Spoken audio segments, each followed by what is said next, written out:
Today I'm going to be revealing my favourite action cam for use with a Miniquad. Now this isn't a review for general aerial use, for example the best camera to be used on a gimbal, because simply some of these cameras will not balance on a gimbal very well. Before I start, I know people will say that I have missed some great cameras out, such as the SJ cam range or the Firefly cam. The problem is though, if I were to compare all of the cameras out there in one video, I'd be here all day. So these are the cameras that I personally feel have a chance at reaching the benchmark camera, which is a Gopro Hero4. Despite there being a lot of camera options out there, the pros still use the Hero4 Silver Edition to record their footage. The cameras I'm comparing must be really cheap, meaning that the new Yi 2 is not going to feature in this comparison. I like the look of the Yi 2, but with the price tag of £255, it's almost GoPro prices itself. We also don't need 4K for a Miniquad, there is no point. A Miniquad is all about fast flowing and smooth video. 4K for the moment is limited to 30 frames per second, which is not really any good for our Miniquad. The cameras must offer 1080p at 60 frames per second to give that floaty feeling. So this also means that the old Mobius cam cannot be included in these cameras. Don't get me wrong, the Mobius was a legend. I have about 4 of them, but they have now been retired to non-aerial duties. There are 3 cameras that I feel not only meet the GoPro benchmark, but in some cases they beat it for the use on a Miniquad. The 3 cameras that I am choosing are the Yi, the RunCam 2 HD, and the Foxeer Legend 1. All of them are around the same price and offer similar features. I don't want to go into too much detail, so I will give you a quick overview of each one. The Yi has been my go-to camera for about a year now. When it was released, it caused a storm due to its umbrella chip and its extremely low price point. I think I once paid as low as 35 GBP for a Yi on a flash sale, which is a bargain. Techmoan's review sold it to me, especially when I saw how well it coped with dynamic ranges from light to dark areas. It matched the GoPro's performance easily. The Yi is in the form of a GoPro. It features a removable battery as well as a tripod mount on the underneath. Of course, it's a square action cam like the GoPro, but it does not fit GoPro cases. The Yi has built-in Wi-Fi, which has its own dedicated app to change the settings and view the feed from the camera. I found that the app is quite buggy and quite often the camera won't connect to the app correctly. The bitrate is limited to 25 megabit, which is quite low for 60 frames per second. However, some very clever people have hacked the Yi to death, giving higher bit rates, a super view and all sorts of features. A downside to the Yi is that generally they come with their lens out of focus. I have done a video on the channel in the past correcting this. Each one has a slightly different focus issue, which is down to quality control. I'm also not a fan of the SD card plate on the Yi. It comes with a cover that instantly gets lost, and in a crash the SD card will fly out never to be seen again. On the plus side, the Yi will work very well on a gimbal. However, this is a review for Miniquads, so there is no stock mount you can use for a 250 quad and the Yi. Luckily, there's a lot of good people out there who have made 3D printed mounts, so this is what I have been using on my ZMR 250. The next contender is the Foxeer Legend 1. I've had this camera for as long as the Yi, but I never got round to reviewing it.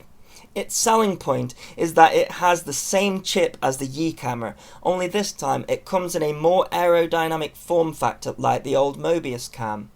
So you might think that this cam is a big contender, however, it does not have built-in Wi-Fi. There's no phone app to access the settings, so you have to download software to a computer, and then you are given minimal settings that you can change. The interface of the GUI reminds me of the Mobius settings program. It is clearly inspired by it. There is no removable battery with the Foxeer, and the SD card slot has the same issue as the Yi in that it is spring-loaded, and in a crash it will ping out and get lost. Another issue that I have with the Foxeer Legend is that despite it being more suited to a mini-quad due to its shape, it doesn't come with any mounting options, which is another big downfall in my opinion. There's also no lens cap or protector. The third contender is the RunCam. I have recently reviewed this on the channel and was pleasantly surprised. It's the only one of these cameras that comes with everything that you need to strap it to your model. It is designed purely for FPV. I thought that the Foxeer was also designed purely for FPV, but the more I think about it, the lack of accessories and settings, it feels like a repurposed camera. The RunCam has Wi-Fi like the Yi, except this time it works much better than the Yi app. We have a removable battery again like the Yi. This cam also has one over the rest, having its SD card protected via a battery cap that is very rugged. I'd say that out of all of the cams, the RunCam feels the most premium and the best fit for a mini-quad. It's all very well going through the cams on paper, but the only thing that matters to me is the image. So before I go and check that out, let's take a look how the benchmark Gopro 4 performs. I can see why people pay the extra for GoPro. The biggest reason to go with the GoPro is how it deals with vibrations. Every cam in this comparison is sitting on top of a vibration dampened plate to stop jello. The GoPro will still get jello on a mini-quad, but it's almost unnoticeable compared against the Yi, for example.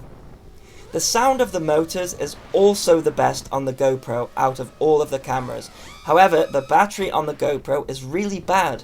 Mine is the black edition of the GoPro, so it's much worse than the silver edition, and I only get a couple of flights from it until the battery cuts out. The field of view also seems to be the narrowest on the GoPro.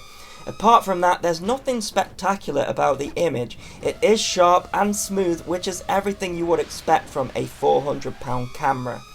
The GoPro Silver Edition can be picked up for around £230 these days, which is still a hefty price tag compared to the other cameras in this video. So on to the next camera in this comparison, and this is the footage from the Yi. If you are a subscriber to the channel, you will be used to seeing this footage. It's been my go-to camera for my mini-quad, but it's not without its flaws. While it deals with dynamic range as well as a GoPro, even with the 35 megabit hack and the lens correction, the GoPro is still sharper. I'm told that there are a couple of scripts that you can run to get the Yi looking better than a GoPro, but honestly, I'm happy with the Yi in this form and don't want to mess around any further with it. Something that can't be corrected via a script is its extremely unaerodynamic box shape, but that is the same with the GoPro. The Yi does get a fair amount of jello as well when mounted directly to the mini-quad's frame.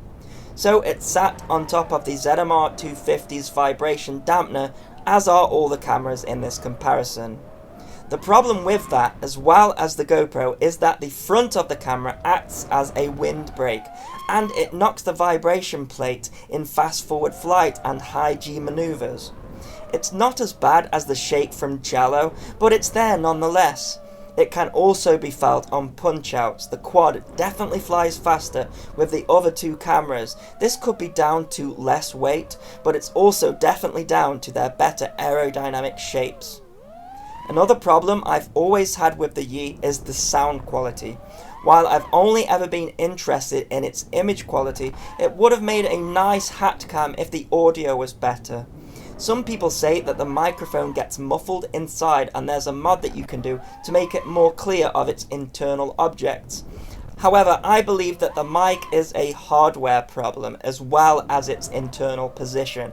The quality just isn't great in general, and on a mini-quad there is a lot of wind noise, even if you cover the microphone hole up with tape, which is what I do. The audio also clips when the motors are on full throttle, and it is very unpleasant to the ears.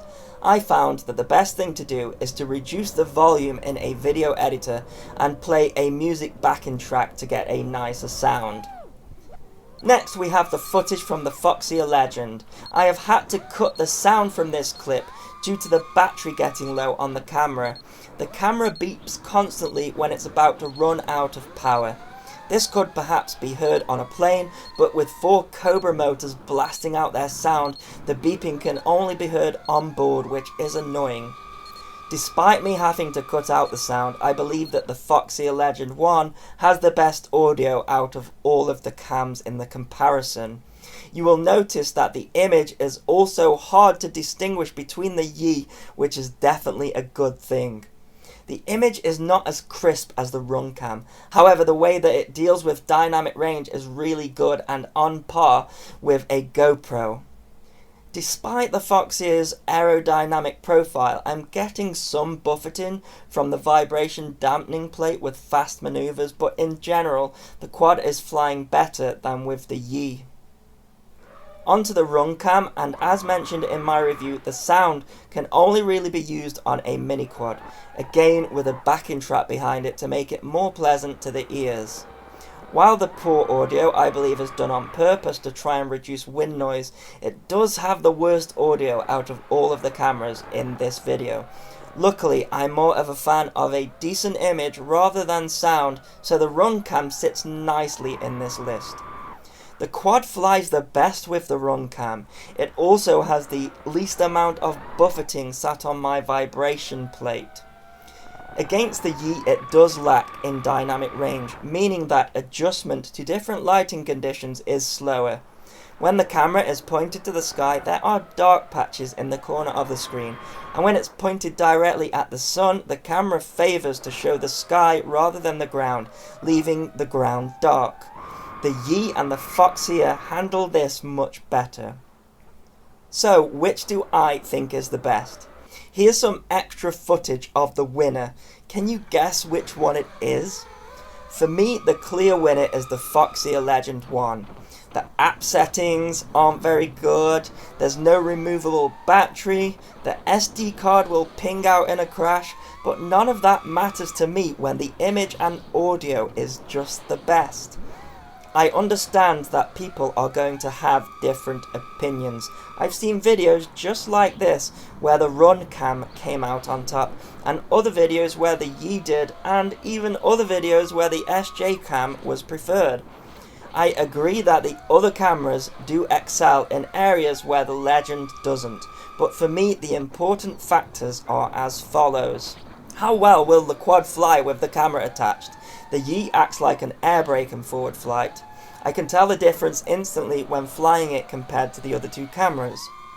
Secondly, a HD camera is a dead weight for a racing Miniquad.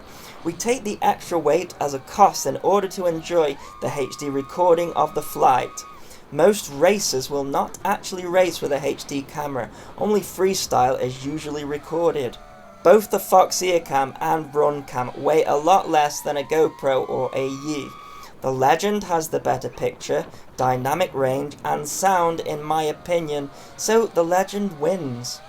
Which do you think is the best camera? Let me know in the comments. I will put a link in the description of each one if you wish to buy any of them. So there you go, that is my favourite action cam for a Miniquad. It is the Foxeer Legend 1. I hope you enjoyed the video. You can follow me on Instagram at AndyRC_channel for more content. As always, thanks so much for watching. Please continue to subscribe. Cheers.